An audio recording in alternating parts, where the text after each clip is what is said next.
Hello दोस्तों, स्वागत है आपका आपके अपने परिवार कॉन्सेप्ट तड़का में। आज हम लोग इस वीडियो में एसिड बेसिस एंड सॉल्ट्स को पढ़ने वाले हैं जो क्लास 9 के एनसीईआरटी के बुक से लिया गया है। तो आइए शुरू करते हैं। कि पहला जो टॉपिक है वो एसिड और बेस जो है एक इम्पॉर्टेंट कंपाउंड्स है जिसका हम लोग क्या करते हैं रोज़मर्रा की ज़िंदगी में इस्तेमाल करते हैं। मतलब हम जो बहुत सारी चीज़ को इस्तेमाल करते हैं वो या तो एसिड्स होते हैं या तो बेस होते हैं। अगर हम आगे बात करें तो इस चैप्टर में हम लोग क्या करेंगे, एसिड बेस के प्रॉपर्टीज़ के बारे में पढ़ेंगे। हम लोग उसके क्या करेंगे, प्रॉपर्टीज़ के बारे में पढ़ेंगे, रिएक्शंस के बारे में पढ़ेंगे और कैसे सॉल्ट्स का फॉर्मेशन होता है एसिड्स और बेस के मदद से। इन सारी चीज़ों को जो है हम लोग डिटेल में देखने वाले हैं। मतलब बहुत सारे जो कंपाउंड्स होते हैं जो हम लोग यूज करते हैं केमिकल कंपाउंड्स, वो क्या होते हैं, एसिड या तो बेस होते हैं, है ना। और हम लोग उसके केमिकल प्रॉपर्टीज, रिएक्शंस और सॉल्ट्स के बारे में पढ़ेंगे कि उनका कैसे फॉर्मेशन होता है। चलिए, अगर हम लोग एसिड्स के बारे में बात करें तो एसिड्स वैसा सब्सटेंस होता है जो क्या करता है, किसी भी एक्वस सॉल्यूशन में H प्लस आयंस को क्या करता है, रिलीज करता है। H प्लस आयंस को जो सब्सटेंस रिलीज करता है एक्वस सॉल्यूशन में, उसको हम लोग क्या कहते हैं, एसिड्स कहते हैं। और पहले हम लोग क्लास 8 में ही पढ़ चुके हैं कि एसिड्स का जो टेस्ट होता है वो क्या होता है, सॉर होता है, खट्टा होता है। मतलब हर खट्टी चीज़ जो होती है वो क्या होती है, एसिड्स होती है। इसके बारे में हम लोग उसके टेस्ट के बारे में जान चुके हैं। अब आगे जानेंगे कि एसिड्स जो होता है एक्वस सॉल्यूशन में H प्लस आयंस को क्या करता है, रिलीज करता है। अगर हम लोग उसके टाइप्स का बात करें तो ये एसिड्स जो है इसको कैटेगराइज किया गया है स्ट्रॉन्ग एसिड और वीक एसिड्स में। स्ट्रॉन्ग एसिड्स और वीक एसिड्स में अगर हम लोग स्ट्रॉन्ग एसिड्स का बात करें तो स्ट्रॉन्ग एसिड क्या करता है, कंप्लीटली आयोनाइज हो जाता है। मतलब एक्वस सॉल्यूशन में वो कंप्लीटली क्या करता है, H प्लस आयन को रिलीज कर देता है। तो वैसे एसिड्स को हम लोग क्या कहते हैं, स्ट्रॉन्ग एसिड्स कहते हैं। जैसे कि हाइड्रोक्लोरिक एसिड। हाइड्रोक्लोरिक एसिड क्या करता है, एक्वस सॉल्यूशन में H प्लस आयन क्या करता है, कंप्लीटली रिलीज कर देता है। सल्फ्यूरिक एसिड भी रिलीज कर देता है। तो ये सारे के सारे क्या हैं, हमारे स्ट्रॉन्ग एसिड्स हैं, क्योंकि ये क्या करते हैं, एक्वस सॉल्यूशन में H प्लस आयंस को कंप्लीटली रिलीज कर देते हैं, इसलिए क्या है, ये स्ट्रॉन्ग एसिड्स हैं। चलिए, अगर हम लोग आगे देखें, अगर हम लोग वीक एसिड्स का बात करें तो वीक एसिड्स क्या करता है, एक्वस सॉल्यूशन में वो क्या करता है, पार्सली H प्लस आयंस को रिलीज करता है। मतलब वो कंप्लीटली रिलीज नहीं करता है, वो क्या करता है, पार्सली रिलीज करता है। तो ऐसे एसिड्स को हम लोग क्या कहते हैं, वीक एसिड्स कहते हैं। ऐसे एसिड्स को हम लोग क्या कहते हैं, वीक एसिड्स कहते हैं, जो क्या करता है, एक्वस सॉल्यूशन में क्या करता है, पार्सली H प्लस आयंस को रिलीज करता है। अगर हम लोग यहाँ पर एग्जाम्पल का बात कर लें तो एग्जाम्पल में यहाँ हम देखेंगे कि ये हाइड्रोक्लोरिक एसिड है। हाइड्रोक्लोरिक एसिड क्या है, ये स्टोमक में बनता है ना। और हाइड्रोक्लोरिक एसिड कैसा एसिड है, ये क्या है, स्ट्रॉन्ग एसिड है। ये क्या है, स्ट्रॉन्ग एसिड है। हाइड्रोक्लोरिक एसिड क्या है, स्ट्रॉन्ग एसिड है। अब स्ट्रॉन्ग एसिड क्या है, क्योंकि ये क्या है, एक्वस सॉल्यूशन में क्या करता है, H प्लस आयंस को क्या करता है, फुल्ली रिलीज कर देता है। क्या करता है, फुल्ली रिलीज कर देता है। इसी वजह से क्या है कि ये एक स्ट्रॉन्ग एसिड है। अगर हम लोग सल्फ्यूरिक एसिड का बात करें, H2SO4 का बात करें, तो इसका इस्तेमाल हम लोग कार के बैटरीज में करते हैं ना। घर के जो इन्वर्टर वाला बैटरी जो होता है उसमें भी सल्फ्यूरिक एसिड ही डालते हैं, है ना। तो ये क्या करता है, सल्फ्यूरिक एसिड भी ये क्या है, स्ट्रॉन्ग एसिड है, क्योंकि ये एक्वस सॉल्यूशन में जो है H प्लस आयंस को कंप्लीटली रिलीज करता है। अगर हम लोग यहाँ पर एसिटिक एसिड का बात करें तो एसिटिक एसिड क्या है, विनेगर है। विनेगर में क्या होता है कि इस एक्वस सॉल्यूशन में ये क्या करता है, कंप्लीटली H प्लस आयंस को रिलीज नहीं करता है, ये H प्लस आयन को पार्सली रिलीज करता है। इसी वजह से ये क्या है कि वीक एसिड है। ये कैसा एसिड है, ये क्या है, एक वीक एसिड है। ये जो है ये क्या है, वीक एसिड है। वीक एसिड क्यों है, क्योंकि ये क्या करता है, पार्सली रिलीज करता है। पार्सली जो है ये क्या करता है, H प्लस आयंस को रिलीज करता है। H प्लस आयंस को क्या करता है, ये पार्सली रिलीज करता है एक्वस सॉल्यूशन में। इसी वजह से एसिटिक एसिड जो है ये क्या है, वीक एसिड है। ये क्या है, वीक एसिड है। अब कह रहा है कि अगर हम लोग नेचुरल सोर्सेज का बात करें कि हमको नेचुरली कहाँ से एसिड्स मिलता है, तो हर वो खट्टे फल है ना, खट्टे जो फल होते हैं, जैसे संतरा हो गया, नींबू हो गया, अनानास हो गया, है ना, आंवला हो गया, तो ऐसे बहुत सारे तमाम खट्टे फल में हमको क्या होता है कि साइट्रिक एसिड मिलता है, साइट्रस फ्रूट जो होते हैं उससे क्या होता है, हमको साइट्रिक एसिड है जो नेचुरल सोर्स है किसका, एसिड्स का, जो क्या है नेचुरली यहाँ से हमको क्या होते हैं, एसिड्स मिलते हैं। अगर हम कुछ और स्ट्रॉन्ग एसिड्स का बात करें और वीक एसिड्स का बात करें तो हाइड्रोक्लोरिक एसिड क्या है कि एक क्या है, स्ट्रॉन्ग एसिड है। उसी तरह नाइट्रिक एसिड स्ट्रॉन्ग एसिड है, सल्फ्यूरिक एसिड एक स्ट्रॉन्ग एसिड है ना। हाइड्रोब्रोमिक एसिड क्या है, स्ट्रॉन्ग एसिड है। हाइड्रोआयोडिक एसिड क्या है, स्ट्रॉन्ग एसिड है। फेरक्लोरिक एसिड क्या है, स्ट्रॉन्ग एसिड है। क्लोरिक एसिड क्या है, एक स्ट्रॉन्ग एसिड है। अगर हम लोग वीक एसिड्स का बात करें जो क्या करता है, पार्सली H प्लस आयंस को रिलीज करता है एक्वस सॉल्यूशन में, एग्जाम्पल है ऑक्जेलिक एसिड क्या है, वीक एसिड है ना। सल्फरस एसिड भी एक वीक एसिड है। फॉस्फोनिक एसिड भी क्या है, एक वीक एसिड है। नाइट्रस एसिड भी क्या है, एक वीक एसिड है। उसी तरह benzoic acid, acetic acid, formic acid, ये सारे के सारे क्या हैं, वीक एसिड्स हैं, क्योंकि ये सारे के सारे क्या होते हैं, एक्वस सॉल्यूशन में पार्सली H प्लस आयन को रिलीज करते हैं, इसीलिए क्या है, ये एसिड क्या है, वीक एसिड्स हैं। चलिए आगे देखते हैं हम लोग। अगर हम लोग और नेचुरल सोर्सेज का बात करें तो विनेगर जो है ना, विनेगर जो क्या होता है कि दूध को फाड़ने का काम करता है, दूध से छेना निकालने के लिए हम लोग विनेगर का यूज करते हैं। आप अपने किचन्स में भी देख सकते हैं ना। तो विनेगर क्या है, ये एसिटिक एसिड है और क्या है, ये नेचुरल एसिड है। ये क्या है, नेचुरल एसिड है। उसी तरह अगर हम लोग दही का बात करें तो दही क्या होता है, खट्टा होता है। तो दही में जो एसिड पाया जाता है वो लैक्टिक एसिड है। इसी लैक्टिक एसिड की वजह से जो है दूध से जब दही बन जाता है ना, फर्मेंटेशन के कारण, तो क्या होता है, दही खट्टा हो जाता है ना, दही खट्टा हो जाता है। लैक्टोबैसिलस उसमें क्या होता है कि वो लैक्टिक एसिड को जनरेट कर देता है, जो क्या एक नेचुरल सोर्स है किसका, एसिड का। चलिए अगर हम लोग बेस का बात करें तो बेस क्या होता है, वैसा सब्सटेंस होता है, बेस क्या होता है, ऐसा सब्सटेंस होता है जो क्या करता है, वो रिलीज करता है OH माइनस आयंस को, OH माइनस आयंस को रिलीज करता है किसी भी एक्वस सॉल्यूशन में, जो है OH माइनस आयंस को क्या करता है, ये रिलीज करता है। तो वैसे सब्सटेंस को हम लोग क्या कहते हैं, बेस कहते हैं। वैसे सब्सटेंस को हम लोग क्या कहते हैं, बेस कहते हैं। मतलब एक्वस सॉल्यूशन में अगर कोई सब्सटेंस OH माइनस को रिलीज करता है तो उसको हम लोग क्या कहते हैं, बेस कहते हैं। ठीक उसी प्रकार से जैसे हम लोग एसिड्स का 2 टाइप्स को देखे थे, स्ट्रॉन्ग एसिड और वीक एसिड, तो उसी तरह बेस को भी कैटेगराइज किया गया है, स्ट्रॉन्ग बेस और वीक बेस। जो स्ट्रॉन्ग बेस होता है, जैसे क्या हो गया, सोडियम हाइड्रोक्साइड, पोटासियम हाइड्रोक्साइड, ये क्या करता है, कंप्लीटली एक्वस सॉल्यूशन में OH माइनस आयंस को क्या करता है, रिलीज करता है। ये क्या करता है, OH माइनस आयंस को क्या करता है, कंप्लीटली रिलीज करता है। ये क्या करता है, कंप्लीटली रिलीज कर देता है। कंप्लीटली क्या करता है, रिलीज कर देता है, किसमें, एक्वस सॉल्यूशन में। एक्वस सॉल्यूशन में क्या करता है, ये कंप्लीटली रिलीज कर देता है। इसीलिए जो सोडियम हाइड्रोक्साइड है, पोटासियम हाइड्रोक्साइड है, इसको हम लोग क्या कहते हैं, स्ट्रॉन्ग बेस कहते हैं। इसको हम लोग क्या कहते हैं, स्ट्रॉन्ग बेस कहते हैं, है ना। अगर हम लोग वीक बेस का बात करें, है ना, तो वीक बेस क्या होता है कि यहाँ पर पार्सली, यहाँ पर क्या होता है कि पार्सली जो है OH आयंस रिलीज होता है। यहाँ पर क्या होता है, OH आयंस जो है एक्वस सॉल्यूशन में, ये क्या होता है, पार्सली रिलीज होता है। इसीलिए हम लोग इसको क्या कहते हैं, वीक बेस कहते हैं। इसको हम लोग क्या कहते हैं, वीक बेस कहते हैं। वीक बेस इसको इसीलिए कहते हैं क्योंकि क्या करता है, ये पार्सली रिलीज करता है। चलिए आइए कुछ स्ट्रॉन्ग बेसिस और स्ट्रॉन्ग वीक बेस को देख लें।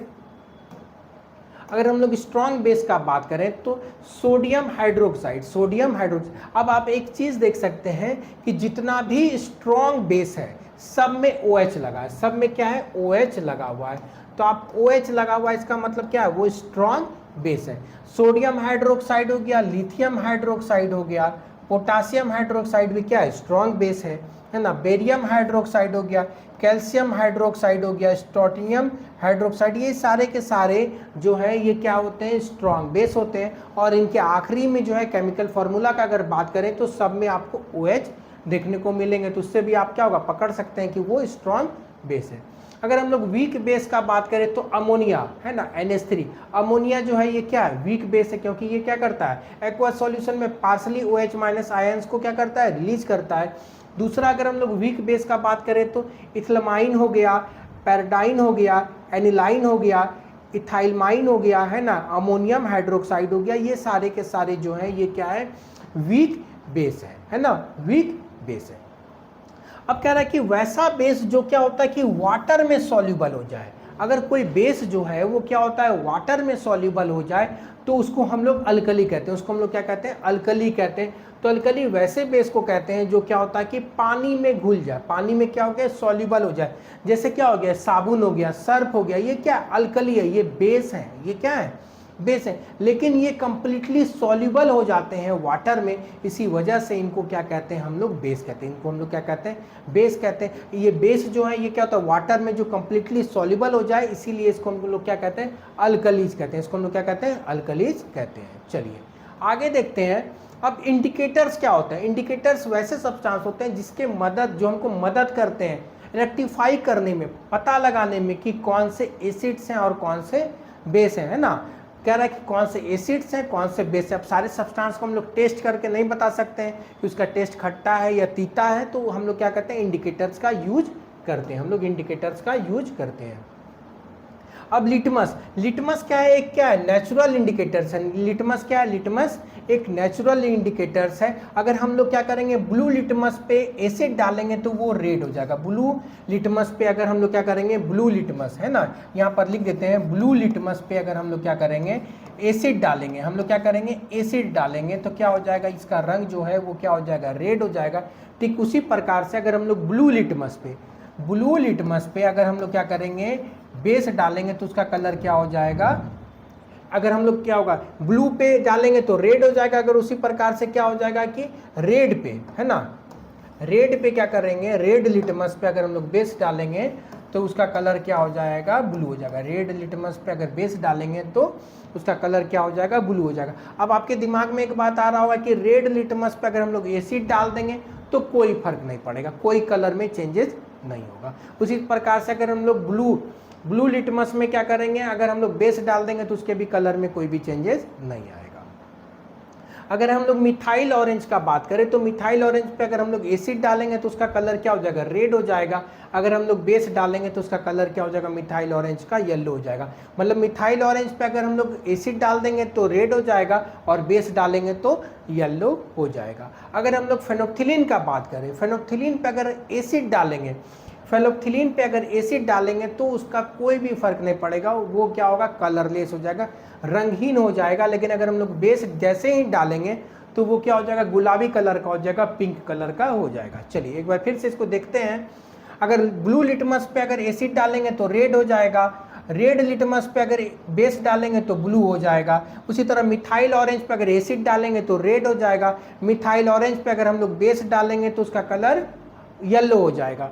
उसी तरह फेनोक्थिलीन पे अगर हम लोग एसिड डालेंगे तो वो कलरलेस हो जाएगा और फेनोक्थिलीन पे अगर हम लोग बेस डालेंगे तो उसका कलर पिंक हो जाएगा। तो ये क्या होगा कि इंडिकेटर्स हैं जिससे हम लोग पहचान कर सकते हैं कौन से एसिड्स हैं और कौन से बेस हैं।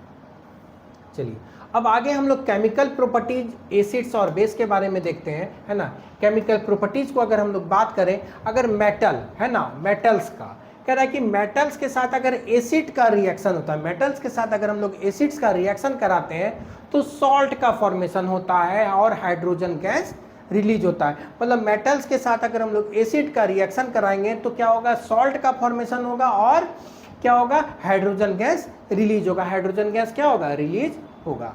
अब यहाँ पर जैसे क्या होगा, हम लोग हाइड्रोक्लोरिक एसिड ले लिए हैं और जिंक ले लिए हैं। जिंक एक मेटल है और हाइड्रोक्लोरिक एसिड क्या है, हम लोग पहले ही पढ़ चुके हैं, स्ट्रॉन्ग एसिड है। तो क्या होगा कि यहाँ पर जिंक क्लोराइड बन रहा है जो क्या है, एक सॉल्ट है और हाइड्रोजन गैस इससे रिलीज हो रहा है। तो एसिड का अगर रिएक्शन मेटल से कराएंगे, है ना, तो सॉल्ट का फॉर्मेशन होगा और हाइड्रोजन गैस रिलीज होगा। चलिए आगे देखते हैं कि अगर मेटल कार्बोनेट्स का, है ना, अगर हम लोग मेटल कार्बोनेट्स के साथ अगर हम लोग क्या करेंगे, रिएक्शन कराएंगे एसिड का, तो क्या बनाएगा, सॉल्ट बनाएगा, कार्बन डाइऑक्साइड बनाएगा और वाटर रिलीज करेगा, है ना। सॉल्ट, कार्बन डाइऑक्साइड और वाटर रिलीज करेगा। जैसे क्या होगा, कैल्शियम कार्बोनेट का हम लोग क्या करेंगे, हाइड्रोक्लोरिक एसिड के साथ क्या करेंगे, हम लोग रिएक्शन कराते हैं तो क्या होगा, कैल्शियम क्लोराइड बन गया और क्या होगा, कार्बन डाइऑक्साइड और वाटर रिलीज हो गया। तो याद रखना है कि एसिड का जब मेटल कार्बोनेट्स के साथ, एसिड का जब मेटल कार्बोनेट्स के साथ हम लोग रिएक्शन कराते हैं तो सॉल्ट का तो फॉर्मेशन होता ही है, कार्बन डाइऑक्साइड के साथ क्या होता है, वाटर का भी फॉर्मेशन होता है। वाटर के साथ क्या होता है, वाटर का भी फॉर्मेशन होता है। अगर हम लोग एसिड को बेस के साथ मिला दें, एसिड को बेस के साथ मिला देते हैं तो न्यूट्रलाइज हो जाता है ना, ना तो वो एसिड रहता है ना तो वो बेस होता है, वो न्यूट्रल हो जाता है। तो एसिड और बेस को मिलाने के बाद जो है वो क्या होता है, सॉल्ट का फॉर्मेशन होता है और वाटर का फॉर्मेशन होता है। एसिड और बेस को मिलाने के बाद क्या होता है, सॉल्ट का फॉर्मेशन होता है और वाटर का फॉर्मेशन होता है। जैसे कि सोडियम हाइड्रोक्साइड और क्या है कि हाइड्रोक्लोरिक एसिड, दोनों क्या है, स्ट्रॉन्ग एसिड और स्ट्रॉन्ग बेस को मिलाने के बाद क्या होता है, सोडियम क्लोराइड, जिसको टेबल सॉल्ट बोलते हैं, है ना। तो सॉल्ट का फॉर्मेशन होता है और वाटर का फॉर्मेशन होता है। मतलब एसिड को बेस के साथ अगर आप मिला देते हैं तो सॉल्ट का फॉर्मेशन होता है और वाटर भी फॉर्म करता है। चलिए आगे देखते हैं कि विथ ऑक्साइड्स, कह रहा है कि एसिड को अगर हम मेटल ऑक्साइड्स के साथ मिला देंगे तो अब भी क्या होगा, सॉल्ट का फॉर्मेशन होगा और वाटर रिलीज होगा, है ना। एसिड को अगर हम लोग मेटल ऑक्साइड्स के साथ मिला दें तो क्या होगा, सॉल्ट का फॉर्मेशन होगा और वाटर भी बनेगा, है ना, वाटर भी बनता है, सॉल्ट भी बनेगा और वाटर भी बनेगा। जैसे कि यहाँ पर कॉपर ऑक्साइड है ना, कॉपर ऑक्साइड यहाँ पर देख सकते हैं कि कॉपर ऑक्साइड और यहाँ पे हाइड्रोक्लोरिक एसिड, कॉपर ऑक्साइड और हाइड्रोक्लोरिक एसिड को जब मिलाएंगे तो क्या बनेगा, कॉपर क्लोरेट बनेगा और वाटर रिलीज होगा, तो कॉपर क्लोरेट बनेगा और क्या होगा, कॉपर ऑक्साइड और हाइड्रोक्लोरिक एसिड, मतलब मेटल ऑक्साइड के साथ अगर आप एसिड का रिएक्शन कराइएगा तो सॉल्ट बनाएगा और वाटर रिलीज होगा। अब देखिए पीएच, पावर ऑफ हाइड्रोजन। अब कह रहा है कि पीएच, अगर हम लोग पीएच का बात करें तो एसिड का जो पीएच वैल्यू होता है वो क्या होता है, 7 से कम होता है। अगर हम लोग पीएच स्केल का बात करें तो ये कहां से कहां तक वेरी करता है, 0 से, अगर हम लोग पीएच स्केल का बात करें तो ये वेरी कहां से कहां तक करेगा, देखिए ये पीएच स्केल क्या करता है, 0 से लेके 14 तक वेरी करता है, 0 से लेके 14 तक होता है। और जो बीच में 7 होता है, बीच में जो क्या हो गया, 7 हो गया, ये क्या होता है, न्यूट्रल होता है, ये क्या होता है, न्यूट्रल होता है। मतलब अगर किसी का पीएच वैल्यू 7 आ रहा है, मतलब कह रहा है कि ना तो वो एसिडिक है ना तो वो बेस है। अब देखिए 7 क्या होता है, ये तराजू है ना, तराजू का जो बीच में जो डंटा होता है, बीम बैलेंस आप देखे होंगे, तो ये 7 नंबर क्या है, ये बीम बैलेंस का वो क्या है, डंटा है जो बीच में आप पकड़ते हैं। अगर हम लोग इससे क्या होगा कि 0 की तरफ बढ़ेंगे, अगर 7 से कोई वैल्यू कम हो जाएगा, 7 से जो है अगर कम हो जाएगा तो ये क्या हो जाएगा, 7 से अगर कम हो गया तो ये क्या हो गया, एसिडिक हो गया, ये क्या हो गया, एसिडिक हो गया। मतलब जैसे ही किसी का पीएच वैल्यू 7 से गिरने लगा, 7 से कम होने लगा, तो वो सब्सटेंस क्या है, एसिडिक है, वो सब्सटेंस क्या है, एसिडिक है। ठीक उसी प्रकार से अगर 7 से किसी का ज़्यादा है ना, 7 से क्या है, किसी का ज़्यादा है, 7 से किसी का ज़्यादा है तो वो क्या हो जाएगा, बेस हो जाएगा, वो क्या हो जाएगा, बेस हो जाएगा। कहने का मतलब क्या होगा, 7 पर रहेगा तो न्यूट्रल होगा, 7 पर रहेगा तो क्या होगा, न्यूट्रल रहेगा, 7 से नीचे होगा तो एसिडिक हो जाएगा, 7 से ऊपर जाएगा, है ना, 7 से ऊपर जाएगा तो बेस हो जाएगा, और 7 रहेगा तो वो न्यूट्रल हो जाएगा। वही चीज़ दिया हुआ है, 7 से नीचे क्या होगा, एसिडिक हो जाएगा, 7 के बराबर रहेगा तो न्यूट्रल होगा, और 7 से ज़्यादा जाएगा तो वो क्या होगा, बेसिक हो जाएगा, बेस होगा। चलिए आगे बढ़ते हैं। अब आगे कह रहा है कि पीएच का, है ना, पीएच का हमारे डेली लाइफ में क्या यूज होता है, पीएच का हमारे डेली लाइफ में क्या यूज होता है। तो कह रहा है कि यहाँ पर स्टोमक में हाइड्रोक्लोरिक एसिड होता है जो क्या करता है, इंडाइजेशन कर देता है। अब हाइड्रोक्लोरिक एसिड हमारे पेट में बनता है ना, हाइड्रोक्लोरिक एसिड बनता है, लेकिन जब एसिडिटी हो जाता है, बहुत ज़्यादा वो बनता है, आप क्या होगा, अनटाइमली अगर खाना नहीं खाइएगा तो हाइड्रोक्लोरिक एसिड तो आपके स्टोमक में बन रहा है ना, जब क्या करेगा कि जब आप नहीं कोई भी चीज़ खाना दीजिएगा तो वो डाइजेशन नहीं करेगा। अब उसको खाली पेट में अगर क्या होगा, हाइड्रोक्लोरिक एसिड खाली बनेगा तो वो एसिडिटी कर देता है, दांत भी सड़ा देता है, जो टूथ डिके होता है। एसिडिक फूड अगर आप खाते हैं और ब्रश नहीं करते हैं, टूथपेस्ट में क्या होता है, बेस होता है, टूथपेस्ट में क्या होता है कि बेस होता है। कभी भी आप टूथपेस्ट कीजिएगा तो थोड़ा सा आपको तीतापन लगेगा, आप कोई भी पेस्ट कीजिएगा तो थोड़ा सा उसमें बिटर टेस्ट लगता है ना, तो वो बेस रहता है ना। जो एसिडिक फूड आप खाते हैं तो जिसके कारण क्या होता है, आपका दांत सड़ता है। अगर सॉइल का बात करें तो अगर पीएच वैल्यू क्या होता है, कुछ सॉइल क्या होता है, एसिडिक हो जाता है, कुछ सॉइल क्या होता है, एसिडिक हो जाता है, तो वहाँ पर क्या होता है, प्रॉपरली जो क्रॉप्स होते हैं वो क्या करते हैं, ग्रो नहीं करते हैं। तो सॉइल को लैब में टेस्ट किया जाता है, वहाँ पे टेस्ट करके पता किया जाता है कि वो सॉइल जो है एसिडिक तो नहीं हो गया, अगर एसिडिक हो गया तो बेस उसमें मिला के फिर से उसको न्यूट्रल किया जाता है। अगर हम लोग एसिड रेन का बात करें तो जो एसिडिक रेन होता है ना, एसिड जो रेन होता है उसका जो पीएच वैल्यू होता है वो क्या होता है, 5.6 से कम होता है। तो अगर हम लोग एसिड रेन का बात करें तो एसिड रेन का जो पीएच वैल्यू होता है वो क्या होता है, 5.6 से क्या होता है, इसका वैल्यू कम होता है। चलिए आगे अगर हम लोग सॉल्ट का बात करें तो सॉल्ट क्या होता है कि न्यूट्रल होता है। सॉल्ट क्या होता है, न्यूट्रल कंपाउंड होता है, जो क्या होता है एसिड और बेस के मिलने से होता है। तो सॉल्ट का जो फॉर्मेशन होता है वो कैसे होता है, एसिड और बेस को अगर आप मिला दीजिएगा तो क्या होगा, सॉल्ट का फॉर्मेशन हो जाता है। क्या होता है, सॉल्ट का फॉर्मेशन हो जाता है ना। तो एसिड और बेस को मिलाने के बाद क्या होता है, न्यूट्रलाइज हो जाता है, और वो न्यूट्रल क्या होता है, सॉल्ट होता है। तो सॉल्ट क्या होता है, न्यूट्रल होता है, ना तो वो एसिडिक रहता है ना तो वो बेस रहता है। चलिए आगे देखते हैं, अगर हम लोग कॉमन सॉल्ट और उसके यूजेस का बात करें तो सोडियम क्लोराइड। सोडियम क्लोराइड क्या होता है, जो घर में खाने वाला नमक होता है, इसके बिना हम लोग को खाना ही नहीं खाया जाएगा। आप मीठा खा के कै दिन रह सकते हैं, आपको नमक की जरूरत पड़ेगी ही। तो वहां पर हम लोग किसका इस्तेमाल करते हैं, सोडियम क्लोराइड का यूज करते हैं, सोडियम क्लोराइड का हम लोग। चलिए आगे अगर हम लोग बात करें तो सोडियम कार्बोनेट है ना, तो सोडियम कार्बोनेट क्या होता है, Na2CO3। और वॉशिंग सोडा, जो हम लोग क्या करते हैं कपड़ा धोने के लिए इस्तेमाल करते हैं, वॉशिंग सोडा, वो भी क्या है कि एक क्या है, सॉल्ट है ना। वॉशिंग सोडा भी क्या है, एक सॉल्ट है, जो कॉमन सॉल्ट का हम लोग इस्तेमाल करते हैं। चलिए आगे अगर हम लोग देखें तो सोडियम बाइकार्बोनेट NaHCO3, ये क्या होता है, बेकिंग सोडा। जो क्या होता है कि बेकिंग सोडा हम लोग किचन में यूज करते हैं, NaHCO3। Bleaching powder, calcium chloride है ना, डिसिफिकेंट। मतलब क्या होता है कि जब आप देखेंगे कजली उजली लग जाता है, या क्या होता है कि कुआं में, गांव में क्या होता है कि कुआं में बरसात के मौसम में क्या होता है कि बहुत सारे क्या होता है बैक्टीरिया कीटाणु सब हो जाते हैं, तो क्या होता है कि ब्लीचिंग पाउडर को दिया जाता है, जिससे क्या होता है कि पानी साफ हो जाता है। या कहीं पर आपके बाथरूम उथरूम में, आजकल तो क्या हो गया, हार्पिक बहुत सारे चीज़ आ गए, लेकिन गाँव में क्या होता है कि जो ड्रेन में है ना, ड्रेनेज में आप देखेंगे कि नगर निगम के द्वारा जो है सफ़ेद पाउडर सब्सटेंस छीटा जाता है, तो वो क्या होता है, ब्लीचिंग पाउडर होता है। अगर हम लोग प्लास्टर ऑफ पेरिस का बात करें तो कैल्शियम सल्फेट होगा, है ना। तो प्लास्टर ये क्या करता है, ब्रोकन बोन्स को, है ना, आप देखेंगे कि प्लास्टर जो किया जाता है वो भी क्या होता है, प्लास्टर ऑफ पेरिस, POP। और इसका यूज हम लोग क्या करते हैं, सीलिंग्स को बनाने में भी, डेकोरेशन करने के लिए भी, है ना।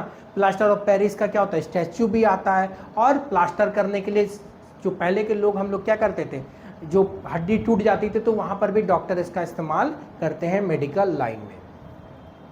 चलिए आगे का अगर हम लोग बात करें कुछ इंपॉर्टेंट कंपाउंड्स का, तो ब्लीचिंग पाउडर है ना, ब्लीचिंग पाउडर क्या होता है, इसका यूज हम लोग करते हैं डिसिफिकेशन के रूप में, ब्लीचिंग के लिए, वाटर ट्रीटमेंट, मतलब वाटर को प्यूरिफाई करने के लिए, है ना, ब्लीच करने के लिए यूज करते हैं। कपड़े पर क्या होता है, ब्लीच करने के लिए, रंग को हटाने के लिए भी क्या करते हैं, इसका इस्तेमाल करते हैं। और डिसइंफेक्शन करने के लिए क्या होता है कि पानी को साफ करने के लिए भी हम लोग क्या करते हैं, ब्लीचिंग पाउडर का यूज करते हैं। अगर हम लोग आगे बात करें तो बेकिंग सोडा क्या होता है, sodium chloride, water, carbon dioxide और अमोनिया से मिल के बनता है ना। इसका यूज हम लोग क्या करते हैं, बेकिंग करने के लिए करते हैं, एंटासिड्स के रूप में भी क्या करते हैं, बेकिंग सोडा का इस्तेमाल करते हैं। अगर हम लोग वॉशिंग सोडा का बात करें, है ना, तो वॉशिंग सोडा क्या होता है कि इसका यूज किया जाता है, बेकिंग सोडा को जब हम लोग हीट करते हैं, बेकिंग सोडा को जब हम लोग हीट करेंगे और क्या होगा कि रिक्रिस्टलाइज हो जाएगा, तो ये क्या करता है कि ये यूज करते हैं हम लोग क्लीनिंग पर्पज से, कपड़े को साफ करने के लिए, किसी भी चीज़ को साफ करने के लिए क्या करते हैं, वॉशिंग सोडा का यूज करते हैं। और हार्ड वाटर को सॉफ्ट बनाने के लिए भी जो है ना, हम लोग वॉशिंग सोडा का इस्तेमाल करते हैं।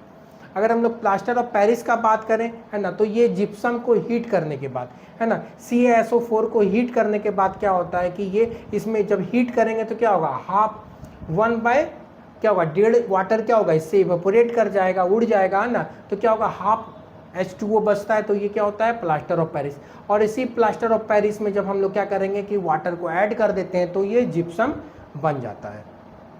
अब ये रिएक्ट करता है वाटर के साथ जिप्सम को बनाने में, और फिर से क्या करता है, किसी भी सब्सटेंस को हार्ड होने में मदद करता है। ये किसी भी सब्सटेंस को हार्ड होने में मदद करता है। अगर हम कुछ इंपॉर्टेंट रिएक्शंस का बात करें तो न्यूट्रलाइजेशन रिएक्शन है ना, न्यूट्रलाइजेशन रिएक्शन में क्या होता है कि मेटल और एसिड्स, हाइड्रोक्लोरिक एसिड और सोडियम हाइड्रोक्साइड जो है ये मिल के क्या करता है, यहाँ पर सोडियम क्या होता है NaCl का फॉर्मेशन करता है और वाटर रिलीज करता है। मतलब क्या होगा, एसिड हो गया और बेस हो गया, ये दोनों क्या होगा रिएक्ट करता है, तो क्या होता है सॉल्ट का फॉर्मेशन करता है और वाटर रिलीज करता है ना। उसी तरह क्या होगा यहाँ पर जिंक, मेटल और एसिड रिएक्ट करेगा तो क्या होगा, जिंक सल्फेट बना गया और हाइड्रोजन गैस क्या हो गया, रिलीज हो गया।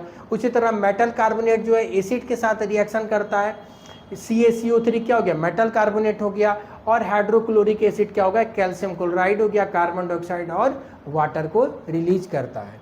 चलिए अगर हम लोग समरी का बात करें, इन शॉर्ट्स जो चीज़ हम लोग पढ़े हैं, तो क्या होगा, एसिड जो है वो क्या होता है H+ आयंस को रिलीज करता है और बेस क्या करता है OH- आयंस को रिलीज करता है एक्वस सॉल्यूशन में।